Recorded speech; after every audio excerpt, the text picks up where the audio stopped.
capacidad específica, pero la diferencia radica en que algunos logran descubrir de manera temprana esas cualidades y esos dones, y otros se pueden pasar toda la vida intentando encontrar cuál es su camino y qué es lo que deben hacer. Y muchos mueren sin haber descubierto realmente para qué servían y mucho más que eso, si realmente esto les gustaba. Porque no es solamente tener un determinado don o una determinada capacidad, sino aceptarla, asumirlo y enamorarse de ella, que es la otra parte muy difícil. Y si se revisa la historia, hay una enorme cantidad de casos en los que los individuos aparentemente no tenían, o estos individuos no tenían ninguna disposición especial. Pero la misma vida y tal vez las circunstancias, sus circunstancias, les fueron dando la medida más temprano o más tarde. Recuerdo, por ejemplo, que Albert Einstein, en un momento de su educación, casi es expulsado de la escuela, o inclusive sus padres fueron llamados, y los maestros les pidieron a los padres de Albert Einstein que lo retiraran de la escuela porque ese muchachito no, es decir, no servía para nada. Que lo mejor que podían hacer sus padres era tratar de buscarle un oficio en el que él pudiera desarrollar una determinada destreza. Sin embargo, todos sabemos lo que sucedió posteriormente. Cuando él, en los ratos muertos, trabajando dentro de una oficina de patentes, en la que había días que ni siquiera las moscas entraban, él se dedicó a pensar y a garrapatear fórmulas que le dieron un cierto sentido y cuerpo a su vida, hasta llegar en 1905 a elaborar de una manera notable, extraña y al mismo tiempo, dijéramos, lo sorprendente, que a medida que iba él haciendo ejercicios, iba encontrando que tenía sentido lo que estaba buscando, a partir de una ensoñación de niño que se le transformó en una pregunta vital y que luego se convirtió en obsesión y que tenía que ver con la luz. Bueno, ¿por qué la luz entra de manera uniforme por todas partes? ¿Por qué al clarear el día la luz no va apareciendo como si fuera el haz de una linterna que va abarcando a cada momento una mayor extensión, sino que la luz aparece de manera uniforme en todas las direcciones, en todos los sentidos y en el mismo momento? Pues esa pregunta de la que él partió, que tratando de encontrarle una explicación, se dedicó en esas horas muertas a garrapatear fórmulas. Les encontró sentido cuando en 1905 descubrió lo que se llamó la teoría de la relatividad y que no solamente transformó el mundo, sino que revolucionó toda la física conocida hasta ese momento. Pero hasta el instante en que Albert Einstein logró descubrir esto, era un bueno para nada. De hecho, en el resto de sus días, lo único que hizo, bueno, al decir lo único que hizo fue, lo miro desde la Vamos a ir a ser humano, hacer una pala y a recoger arena para hacer villería. posteriormente desembocó en la bomba atómica y en una nueva concepción de la física, que aún, aunque se acepta que estaba en lo cierto, muy pocos pueden entender. ¿Pero por qué? Por esa complejidad de cerebro que poseía y que solamente tienen aquellos cerebros que son privilegiados. Y otros como Mozart, desde muy temprana edad, mostraron una disposición extraña que no podía ser comprendida a la luz de la lógica y mucho menos de su tiempo. El hecho de que un niño de 3 años no solamente ya tocaba instrumentos, sino que a los 7, con solo escuchar una vez un determinado concierto, una pieza que fuera capaz de transcribirla en una partitura, y que a los 9 años ya estuviera componiendo obras mayores que se suponía estaban vedadas a principiantes y solamente a aquellos experimentados, a los geniales compositores eran quienes podían hacerlas. Sin embargo, él a los 9 años lo hacía. Y así por el estilo, en muchos campos se pueden encontrar o genios precoces o personas que de manera tardía, como el caso de Gauguin, vinieron a descubrir su talento cuando ya habían cruzado la mitad de su vida. Recuérdese que este era un banquero próspero y un día cualquiera le dijo a su esposa: te dejo todo y me voy. ¿Y qué vas a hacer? Y dice: no, me voy a dedicar a pintar. Pero si no sabes pintar, dice: no, yo he estado tomando lecciones de pintura y creo que es el momento de irme. ¿Y de qué vas a vivir? De la luna y 6 peniques. Y ya sabemos lo que significó Gauguin y sigue significando Gauguin. para la pintura en toda la historia y lo descubrió de manera tardía.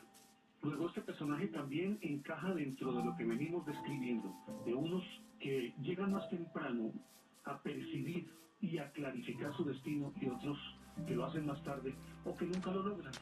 Pero dentro de esta categoría sorprenden mucho más aquellos que nacen con una cierta disposición hacia materias que a la hora de la verdad no son comprendidas como por el ser humano y que habitualmente nosotros lo encajamos dentro de lo sobrenatural y por eso pues ya existe una ciencia que bien entendida y estudiada con todo rigor tiene toda la validez y toda la vigencia por la psicología, sino que también es una especie de campo de fútbol en donde puede jugar todo el mundo incluidos los charlatanes.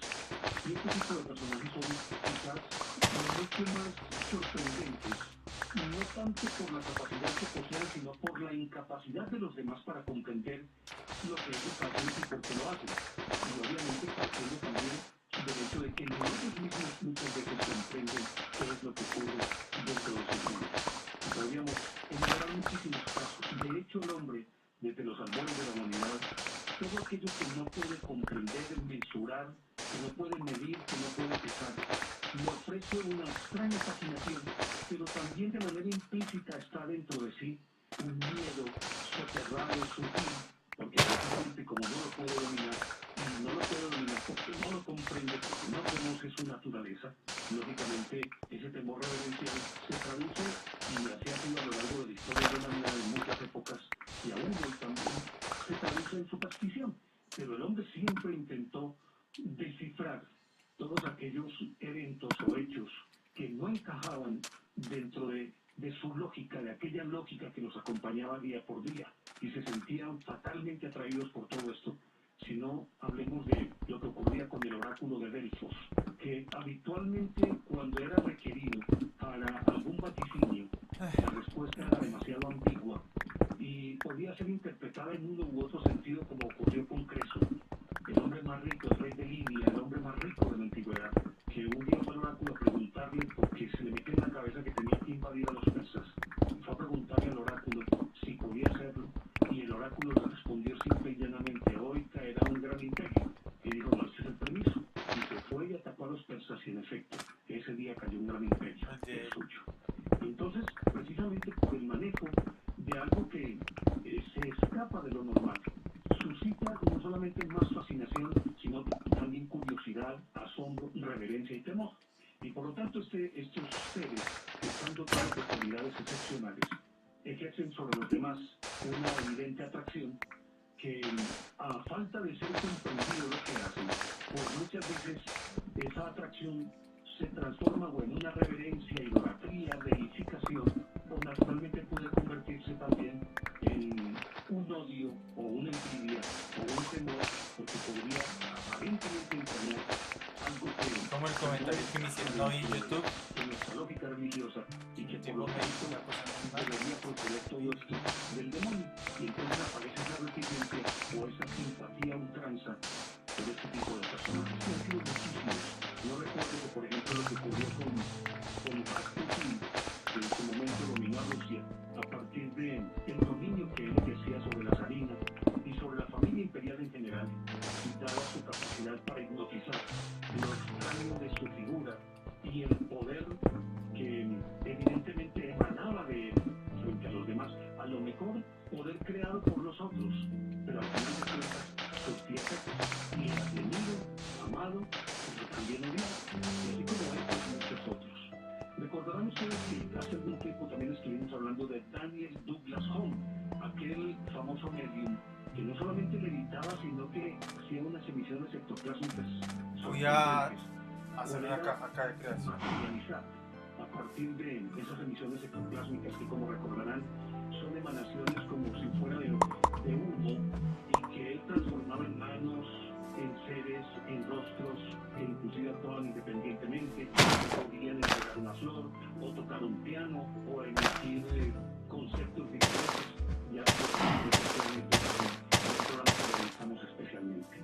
Y dentro de esa categoría, los sanadores tienen una especial predilección entre la gente crédula o la gente que busca respuestas, porque no hay nada que atormente más que la enfermedad del cuerpo, entendiendo que muchas veces la enfermedad del cuerpo no es otra cosa que el producto de una descompensación, dijéramos, del espíritu o del alma. Y los otros, que son muy especialmente acatados y buscados en todas las sociedades, y quienes practican esto regularmente son las personas más influyentes de esa comunidad. Y hablo entonces de los videntes, de los clarividentes, de los profetas. Si no recuerdes lo que ocurrió, y estoy hablando solamente de seglares, lo que ocurrió con el famoso Michel de Notre Dame, que en 1555 publicó sus centurias, vaticinándolo a vida por haber, de ahí hasta el final de los siglos. Pero ya seguimos hablando de esta historia aquí en Enigmas del Mundo. Estamos en Enigmas del Mundo.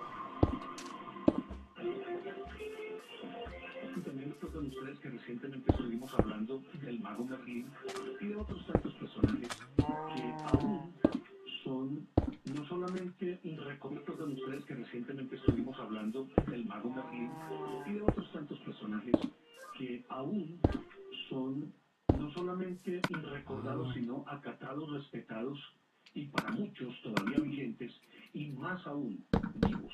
Como decíamos del mago Merlín, que a veces se le confundía con Fulcanelli, con el conde de Saint-Germain, con Cagliostro y otros personajes extraños y oscuros en la historia de la humanidad. Pero hay un personaje que además es uno de los más estudiados por los científicos, dado que tuvo la fortuna de que su vida transcurriera por lo menos en un buen tramo del siglo XX y por lo tanto a la luz de la tecnología, de los avances y demás, pudo ser no solamente seguido y examinado, sino sopesado y analizado en todas las áreas en las que él se desenvolvió. Estamos hablando de un norteamericano llamado Edgar Cayce, considerado el más grande vidente del siglo XX. Pues este Edgar Cayce, de todas maneras, fue un ser extraño y asombroso, pero que en principio se resistió a las características de su personalidad como persona, sabida de todos los moldes y de todas las normas. Y durante una muy buena parte de su vida, él se resistió a entenderse, saberse y aceptarse como un personaje extraordinario y especial, partiendo del principio de que no le gustaba la publicidad, que además de eso era absolutamente reticente a cobrar un solo peso por el bien que hacía, y en tercer lugar, como una constante de todo su periplo vital, fue el hecho de que siempre quiso hacer el bien, siempre fue en función de hacer el bien y de no esperar absolutamente nada a cambio. Más o menos parecido al caso de él es al de Albert Einstein, porque cuando niño era un mal estudiante, era muy distraído, se ensimismaba fácilmente, se quedaba absorto, lee lo que llaman ahora, y eso le causaba muchísimos problemas en el colegio. Inclusive un día, el profesor llamó a su padre, que llamaba a Leslie Cayce, y le dijo: hombre, ese muchacho no sirve para nada, yo creo que es mejor que lo saque y se lo lleve de aquí. Porque mire, por ejemplo, ayer en la clase, se quedó absorto mirando el tablero y aparentemente poniéndome mucha atención a lo que yo estaba diciendo. Pero una vez terminé de exponer y de escribir en el tablero, le pregunté sobre lo que había dicho y no me dijo una sola palabra. Pues el padre se disgustó por esto, y entonces decidió que por las buenas o por las malas, este muchachito tenía que aprender. Y en su casa entonces lo sentó para enseñarle ortografía y algunos otros rudimentos de varias ciencias. Y el muchachito sí le ponía muchísimo cuidado, pero de ahí no pasaba. Y el papá se esforzaba, lo regañaba algunas veces, inclusive lo llegó a castigar físicamente, y nada que el muchachito le respondía. Entonces una vez lo mandó a dormir sin cenar y el muchachito se fue a dormir. Pero resulta que antes de que esto ocurriera, él aparentemente se había sumido como en un estado de ensoñación y se recostó sobre los libros en los que estaba estudiando. Digamos también que él había nacido en 1877 y estaba más o menos por el siglo XX. Y entonces, mucha razón es porque no solamente le estaba poniendo atención, pero también le estaba poniendo cuidado, que se quedó dormido sobre los libros. Entonces lo mandó a dormir sin cenar y castigado en su cuarto. Pero cuando el muchachito iba hacia el cuarto, le dijo: papi, déjeme que yo le doy la lección. Y entonces el papá dijo: pero si es que te pregunté varias veces y no fuiste capaz de decirme nada. Pues resulta que el muchachito le desgranó absolutamente todo lo que el padre quería oír. Que se quedó asombrado. Pero ¿cómo así? Si hace unos minutos no eras capaz de decirme nada, luego te quedas dormido y luego cuando te voy a mandar a tu cuarto me das todas estas respuestas. Y el niño inocentemente le dijo, no, es que yo me lo aprendí eso dormido. ¿Cómo así que dormido? Es decir, me recosté en el libro y no sé, no me pregunté, pero me lo aprendí. Ay, papá se quedó como muy cabizbajo, meditabundo, dijo, ¿qué pasó aquí? Y pues le quedó sonando la cosa, aunque creía que era más bien marrulla del muchachito. Y al otro día, en la siguiente lección, pasó algo parecido. Pero cuando el papá vio que él se estaba quedando dormido, lo dejó. Y luego de estar 5 minutos recostado sobre los libros, se despabiló el muchachito. El papá le preguntó la lección y se la dijo con pelos y señales, puntos y comas. ¿Y qué pasó aquí? No, papi, me he puesto sobre el libro y dormido me aprendo todo. Yo ¿qué hago pues? Entonces ya el señor empezó como a concederle un poquito más de importancia y a creer menos en la marulla del muchacho. Y lo estoy dando para que puedan hacer pruebas de este tipo. En horas normales el muchachito no daba pie con bola. Pero eso sí, se dormía 5 minutos por el libro y le decía, mejor dicho, el libro entero se lo podía recitar. Pues este caso tan extraño, el papá, en vez de cuestionar al niño, y nosotros en una época como aquella, pues estamos hablando de 1886 más o menos, contaba el muchachito 9 años. Fue y lo comentó con el sacerdote y con el profesor de la escuela. El profesor vino y le hizo un examen, le permitió que se durmiera sobre el libro. Antes le había hecho el examen y no daba pie con bola al muchachito. Pues estuvo recostado sobre el libro 5 minutos y le dijo todo tal cual. Y más aún, ya empezaron a hacer otro tipo de experimentos y ni siquiera abrían un libro, sino que se lo entregaban y el muchachito se dormía sobre el libro. Y a los 5 minutos le contaba a todos el contenido del libro con pelos y señales. Entonces se fue regando el rumor de que este muchachito tenía unas llaves especiales. El Se muchachito. convirtió como en una especie de atracción, pero él era muy introvertido y muy callado y eso le molestaba. Sin embargo, ya pues no podía escabullírsele a la popularidad que se le estaba concediendo por esa capacidad que tenía. Parece que la presión fue tanta, en un momento determinado, el muchachito entró como en un estado de autismo y pasó muy de males porque quedó atónito. Y por más que lo llevaron donde el médico no pudo hacer nada. El muchachito enfermo, con fiebre, afónico, sumido en ese mutismo del que estábamos hablando. Y no salía de allí como si estuviera en otro mundo. Y pasaron varios días y el papá muy preocupado. Naturalmente que la comunidad que ya sabía de su capacidad también se preocupó. Hasta que, casi que por insinuación de él mismo, hizo venir a un señor que era hipnotizador. Era una época en la que el hipnotismo pues ya se había vuelto muy popular y se pretendía que esa iba a ser la panacea universal. Y entonces, lógicamente que esto significaba que todo el mundo buscaba al hipnotizador. Ay, me voy de acá. Y aparentemente pues el hipnotizador lograba desentrañar ese misterio o encontrar las causas de una determinada enfermedad. Y entonces llamaron al hipnotizador y aparentemente el hipnotizador lo sumió pues en ese trance del hipnotismo. Y estando sumergido en ese trance, el muchachito le preguntó el otro pues como por naturalmente como por tratar de encontrar las causas de lo que le estaba aconteciendo, y el niño inmediatamente en medio de ese sueño empezó a describirle al hipnotizador, empezó a describirle qué era lo que en ese momento tenía. Ni más ni menos pues le dijo que lo que estaba sucediendo era que había somatizado esa presión y se había convertido en una forma de defenderse ante la presión que estaba recibiendo. Simplemente su cuerpo se negaba a permitirle que él hablara. Entonces dijo, no, es una parálisis de las cuerdas vocales. Si quieren que me alivien deben hacer esto y esto y esto. Dio los nombres de algunas hierbas que debían servir para preparar un cataplasma.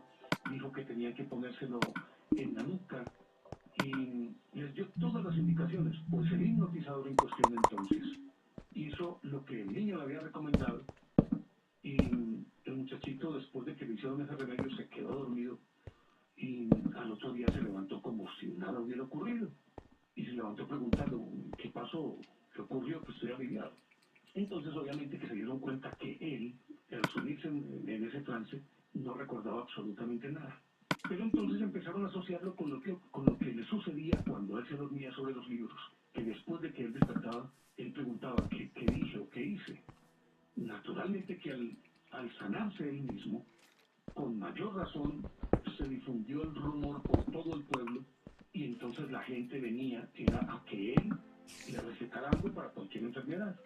Inclusive hubo en otra oportunidad, el muchachito entró como en una especie de coma y toda la familia inquieta rodeaba el lecho del muchachito y de pronto, sin que mediara ya ningún hipnotizador, fue diciendo sumido en el sueño que había recibido un pelotazo con una pelota de béisbol en la espalda y que eso le había afectado los pulmones, algo por el estilo, y que entonces era necesario que le aplicaran otro tipo de cataplasma y se la pusieron no en el cerebro, sino en la nuca, y decía, si no lo hacen pronto, arriesga la posibilidad de que el cerebro me quede irremediablemente dañado, porque él mismo explicó que en una época en la que todavía no se tenía por lo menos una certeza sobre la veracidad de esto o no. Y bueno, lo que pasa es que no está llegando oxígeno a mi cerebro, no está irrigando mi cerebro, y esto me puede dañar el cerebro irreversiblemente. Era un concepto que ni los médicos lo manejaban. Pues imagínense, a finales del siglo XIX, pues le hicieron caso y el muchachito se alivió. Y ya el resto fue cosa de contar. Se convirtió en el personaje más popular, pero él siempre reacio, se resistía a aparecer en público, a ser felicitado y a prestarse para shows. Decían, no, esto no tiene nada que ver. Y de cierta manera se sentía insatisfecho con los dones que poseía y que él no quería eso, que él quería simplemente ser un fotógrafo. Y se resistía a cualquier manifestación de estas, inclusive muchas veces no quería ayudarle a una persona cuando se la llevaban porque decía, es que yo soy indigno de esto, yo no sé si estoy haciendo bien o estoy haciendo mal, si lo que digo cuando me sumerjo en el sueño es correcto o no. Lo cierto del caso es que esa lucha interior casi da al traste con uno de los hombres más interesantes de toda la historia del siglo XX, pero ya seguimos hablando de este personaje en Enigmas del Mundo. Ya regresamos a Enigmas del Mundo.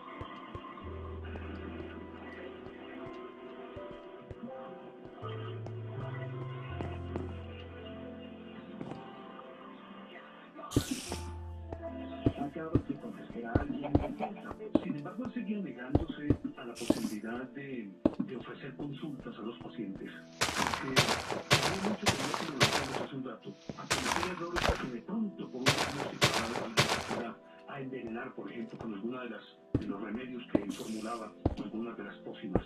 Y debatiéndose en ese conflicto de conciencia tan impresionante, él, a pesar de que ya era lo suficientemente reconocido y que la gente lo buscaba para que él los curara o hiciera diagnósticos de sus enfermedades y los tratamientos a seguir, él pretendió huir. No se le ocurrió nada más. Pero resulta que a la sazón había conocido a una muchacha llamada Gertrude, y que él estaba profundamente enamorado de ella. ¿Sí? Se prometieron el matrimonio muy pronto.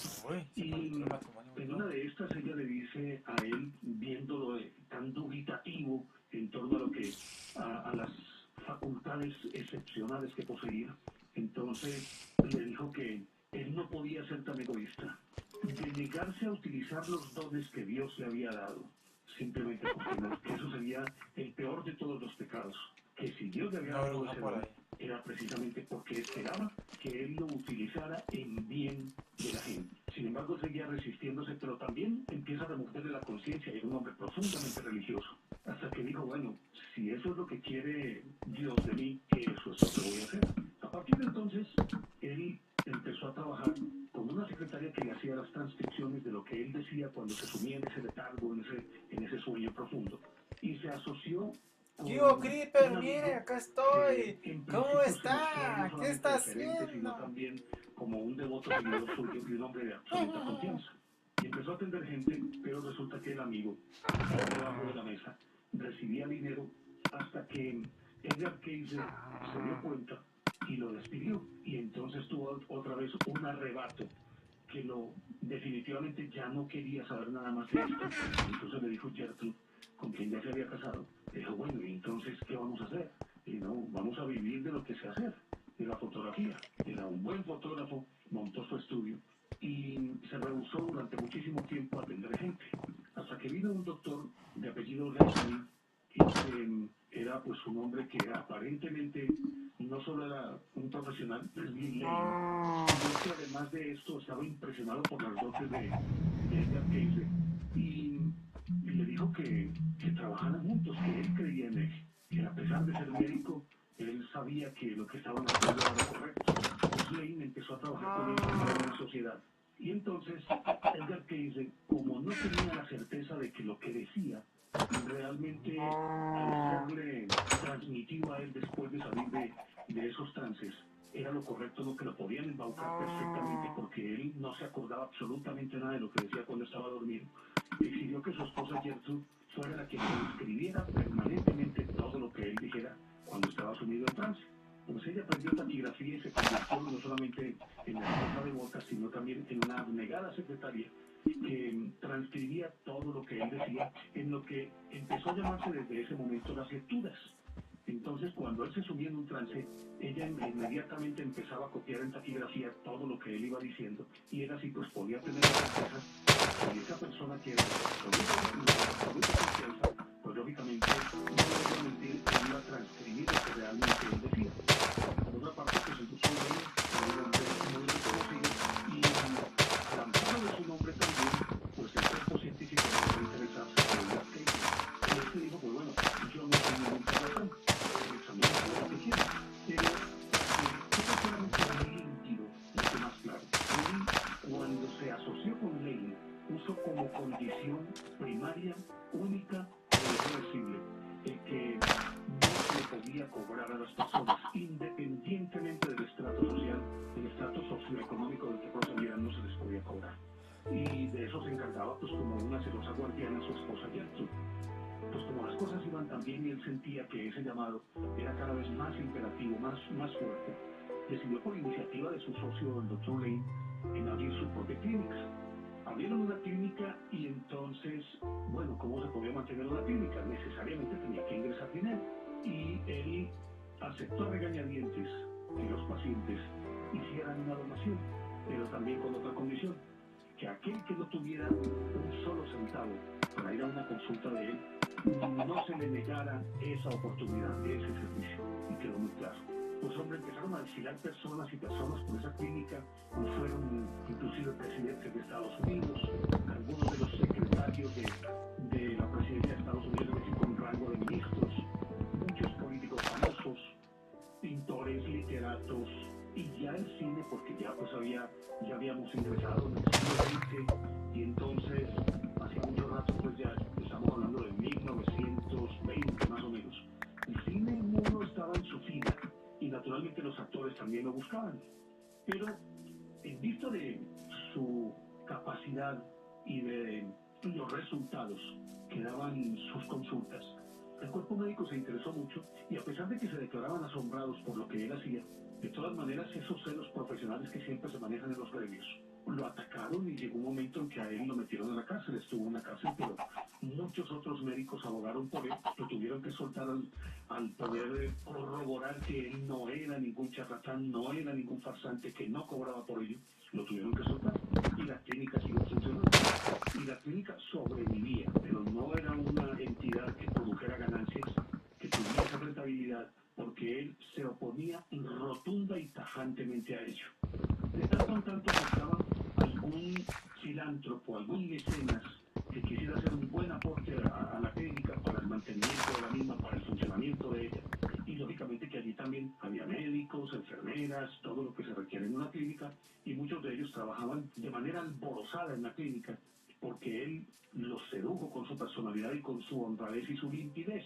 Pero entonces, si él era capaz, en una oportunidad, los médicos, para probarlo, fueron donde él y le preguntaron que si quería ver a una paciente, una niña, que estaba a punto de morirse, pero no le dieron ningún dato más. Y entonces él se sumió pues en su trance. ¿Y cómo les parece que dijo dónde estaba la niña y dijo cuál era la causa de ese peligro de muerte que estaba afrontando la niña. Y que no era otro que un botón de plástico, que inclusive la radiografía no había podido detectarlo, y que estaba alojado en la garganta y estaba amenazando con asfixiarla.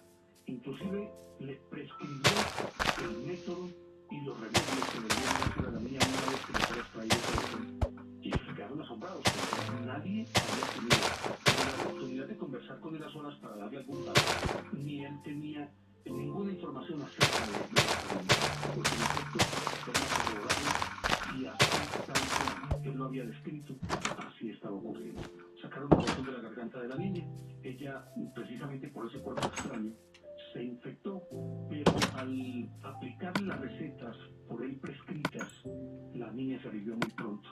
En otra oportunidad, una señora estaba también muriéndose y los médicos, para probarlo, le dijeron a él que si la quería ver, y él, sin pedir que se la llevaran, simplemente se sumió en su letargo. Empezó a describir a la señora tal cual era ella, la edad, muchísimas características, en qué clínica estaba y qué era lo que estaba padeciendo. Pues la señora en cuestión estaba padeciendo un cáncer de pulmón, y ya ese cáncer había cruzado el umbral de lo irreversible. Ya ella era prácticamente una enferma terminal. Le hizo el diagnóstico perfecto, exacto, y prescribió las medicinas que deberían darse a la señora en cuestión. Y los médicos se quedaron asombrados, y en efecto, tal cual él lo había descrito, así exactamente era el caso.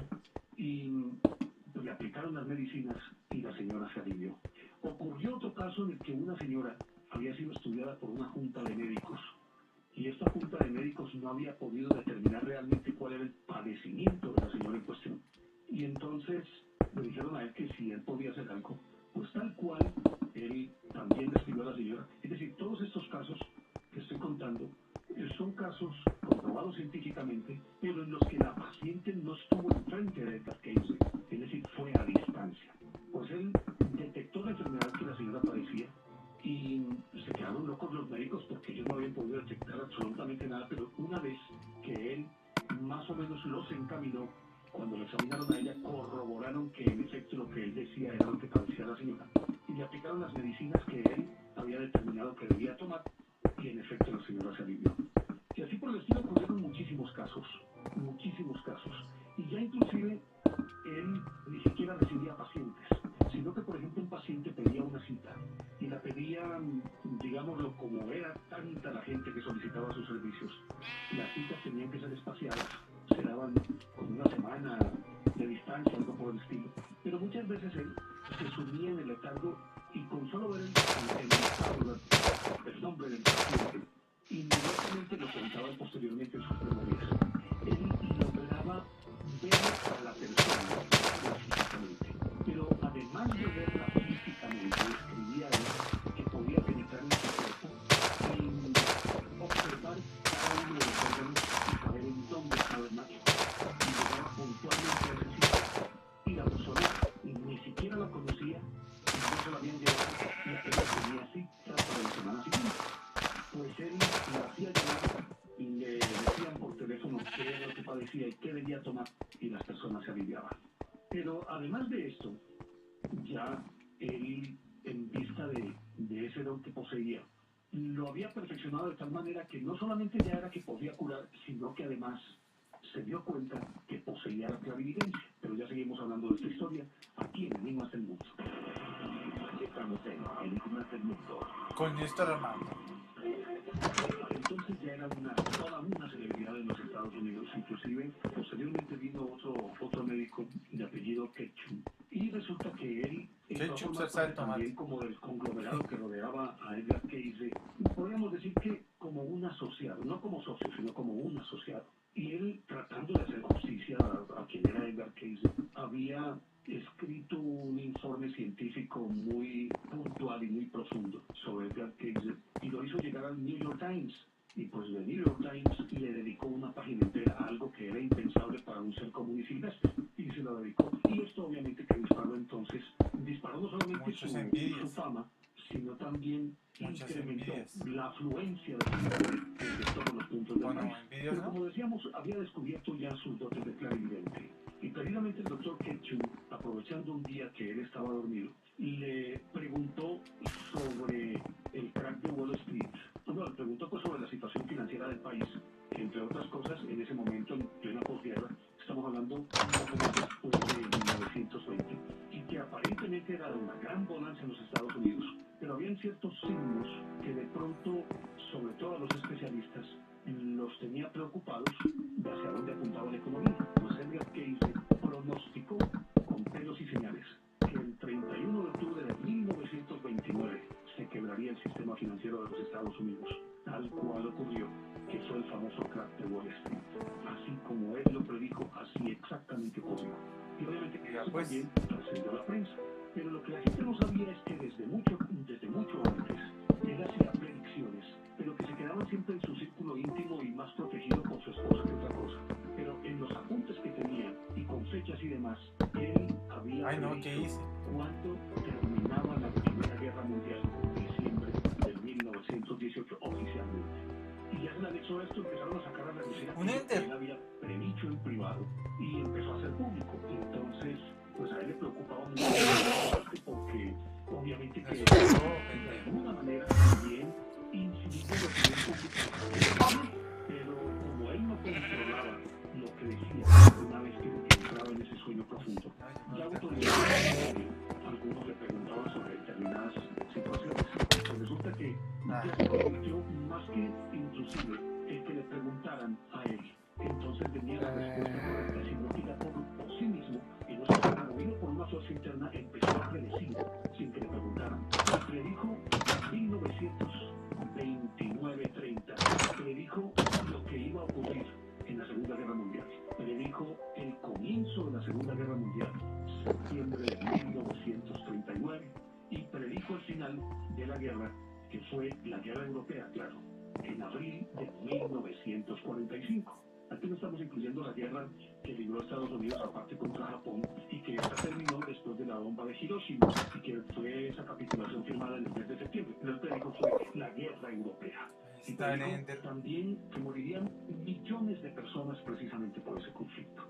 Y así por el estilo siguió prediciendo. Y hechos tales como por ejemplo, que la Atlántida emergería más o menos comenzando el siglo XXI.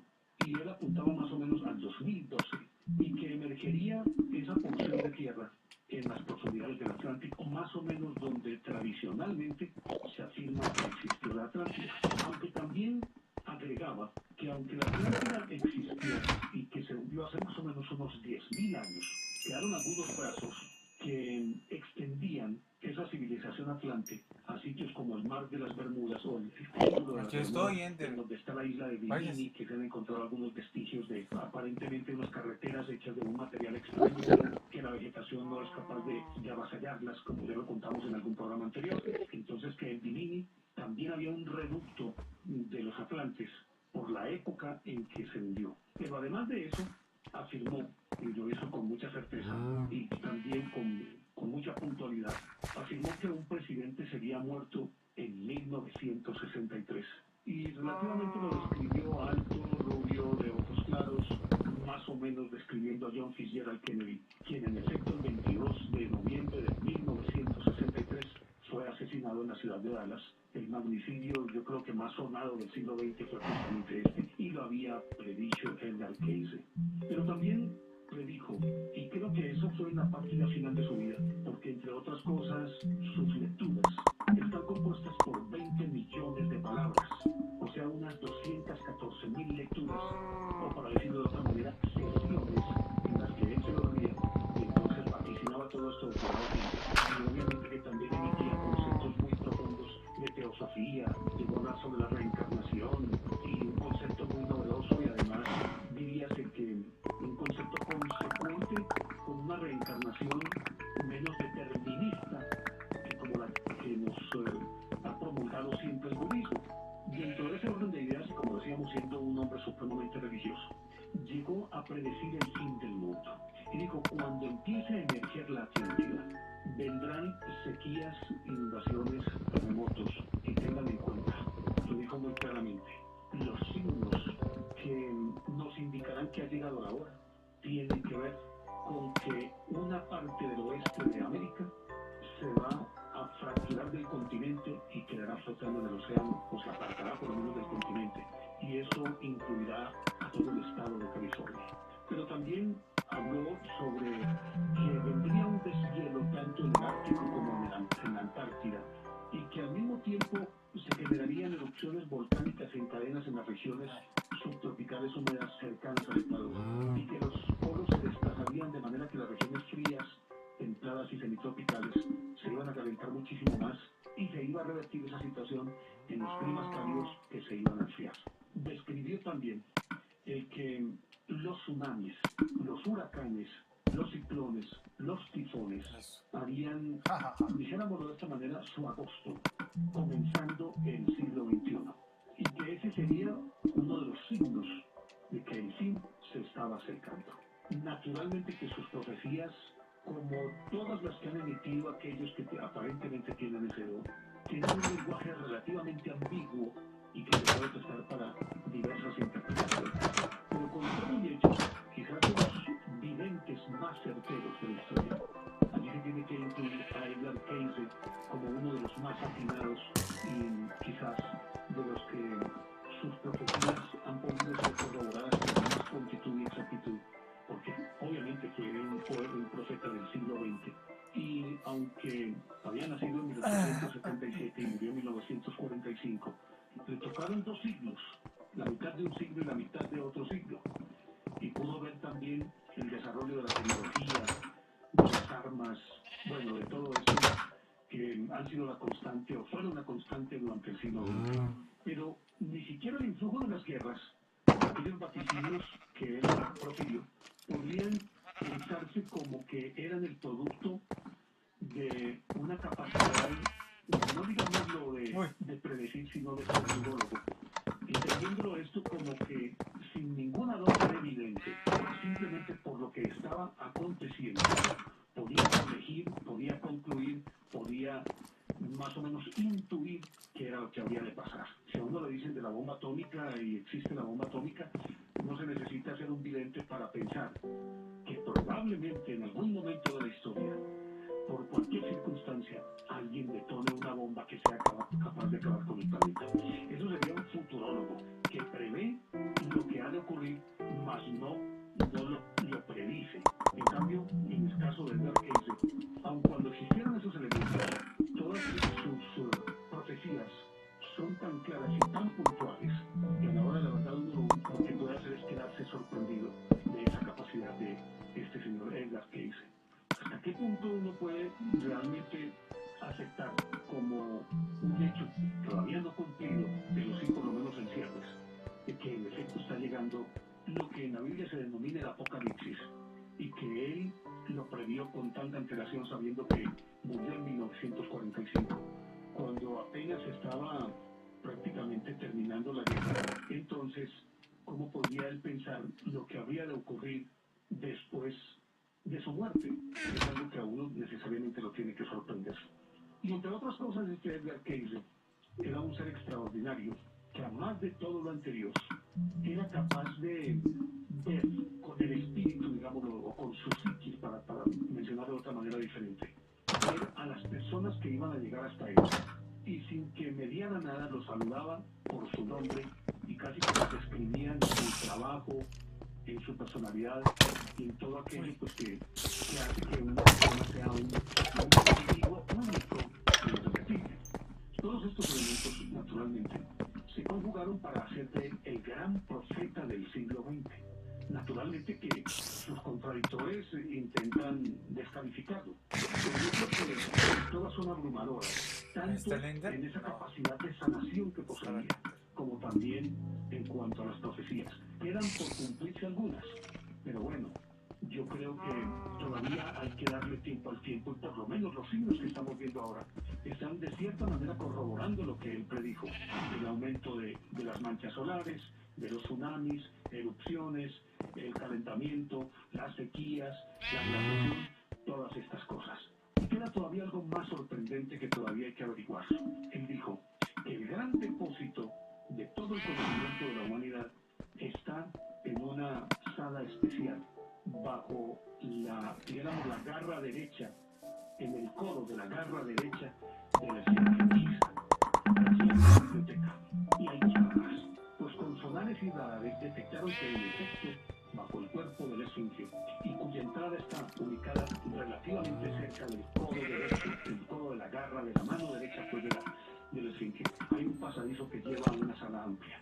Pero atrás de esa sala amplia, que no ha podido ser detectada sino a través de radares y sonares, pero no han encontrado un acceso, hay un recinto todavía mucho más hermético y en el que aparentemente todo el conocimiento de la historia de la humanidad está allí, y allí también los secretos del principio y del fin de la humanidad. Pero habrá que esperar.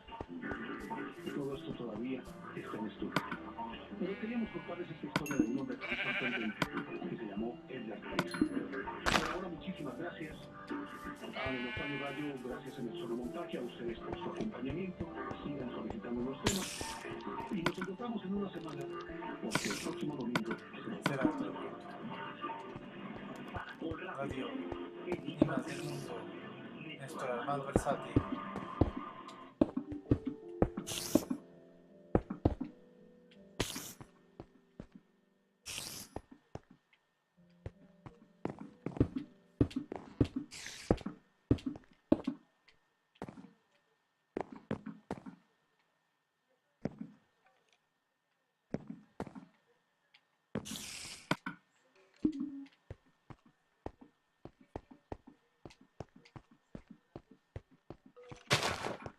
Hey, fanáticos de Kawasaki, ¿saben cuál es la moto con más victorias en la categoría?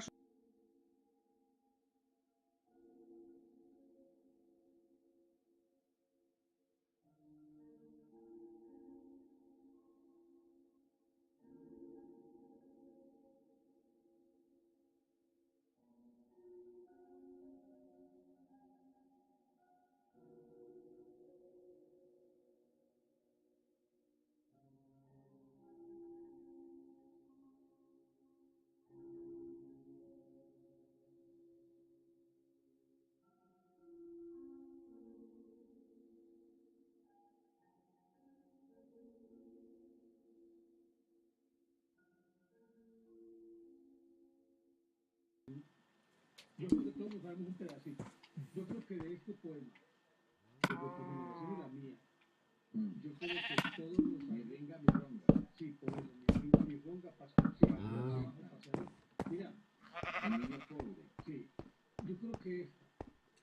Y aquella otra, ¿cómo es que dicen? Hombre, el de Epifanio Mejía, hombre, ¿cómo es que dice? De frescas pajas fabricó su nido. Yo la fecha. No, pero ¿cómo es que llama eso, hombre? La tórtola, ¿cómo es que dice? La tórtola, sí, pero ¿cómo es que dice? Sí, de frescas pajas.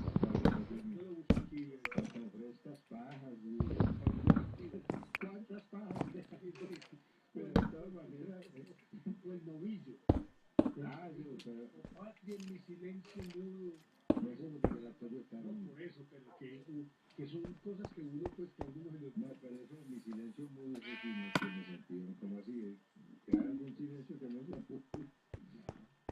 Así es, ya, pero así no lo ponen a repetir todo en los... El grupo de Gana Rendindo en Acuajo salió esta mañana muy tieso y muy majo. Con pantalón corto y corbata a la moda, sombrero Sentado y chupa no joda. Muchachos de faldas le gritan mamá, pero él hace un gesto de dónde se va. Halló en el camino a un ratón vecino y le dijo, amigo, venga usted conmigo, visitemos juntos a doña Ratona. Estiras el cuello, coge el aldabón. Ahora Franco le habla con Milona, te faltó. ¿Quién es? Yo, doña Ratona, beso a usted Los pies. ¿Está Estaban usted en bien. casa? Sí, señor, sí estoy. Y celebro mucho ver a ustedes hoy. Estaba en mi oficio... Hilando algodón, pero eso no Pero importa. No Pero importa. eso no importa. Bienvenidos son. Se hicieron la venia y Se dieron la mano. Y dice Ratito que es muy bueno.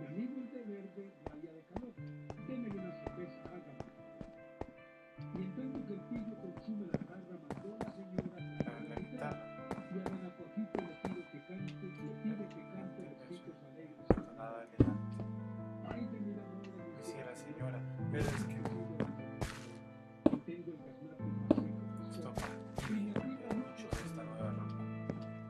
Lo siento infinito, responde Tianaka. Aflójese un poco el chaleco y corbata. Y yo mientras tanto les voy a cantar una cancioncita muy famosa. Mas estando en esta brillante función de bailes de esta guitarra canción, la gata y sus gatos salen a rondar, mientras me saqué por un juicio final. Doña Gata vieja tronchó por la oreja, Ay, niño ratito. pidiéndole hablar, y le di mis gatos a la vieja rata, uno por la pata y otro por la cola. Don Relajajito más despacito tomó su sombrero y un pañuelo salto, y abriendo la puerta con mami y brises, se fue dando a todos Noches muy felices. y siguió saltando y hablando de prisa, que dejó el sombrero Con la camisa se coló en el banco. Y este es el gusto. así que el sombrero Ya es. ratón y ratón y ratón y Sí, es. los gatos comieron y el pavo ¿No? sudó. Y mamá. Eso es muy hermoso. Además la musicalidad, Por eso no, además mire que en eso de los parnasianos y el modernismo, que tenemos representantes muy importantes. Recuerde que Rubén Darío estuvo aquí en Colombia cuando Núñez le dio 5.000 pesos solo para que nos fuera a representar en Argentina. Y le criticaron a Núñez eso y todo eso. Personalmente creo que lo hizo muy bien, ¿no? Porque el padre del modernismo, con Lugones en Argentina y con todos esos duros, pues, Ave María, hombre, se hicieron cosas maravillosas. Y pues superar esa expresión, ¿no? ¿Cómo es? ¿Cómo es? Hombre, yo no sé, tomar un mundo para pulir un verso, ¿no? sacrificar un mundo. Sacrificar un mundo para pulir un verso. Mire, por ejemplo, ese poeta cubano, Creo que Rubén Darío llegó a decir que él daba toda su obra por la frase de Julio Flores, por Flores.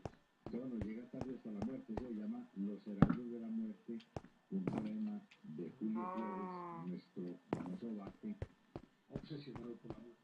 obsesionado por la muerte y por la madre, ¿no? También porque cuando se presentó en España, estos gachupinos no tienen remedio, se presentaron un recital allá donde y estuvo don Jacinto Benavente pues, asistiendo al recital cuando terminó le preguntaron qué opina del poeta colombiano Julio Flores y usted muy buen hijo.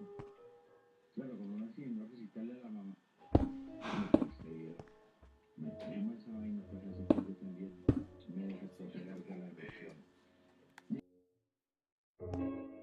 Casado. Para ti, para mí, para...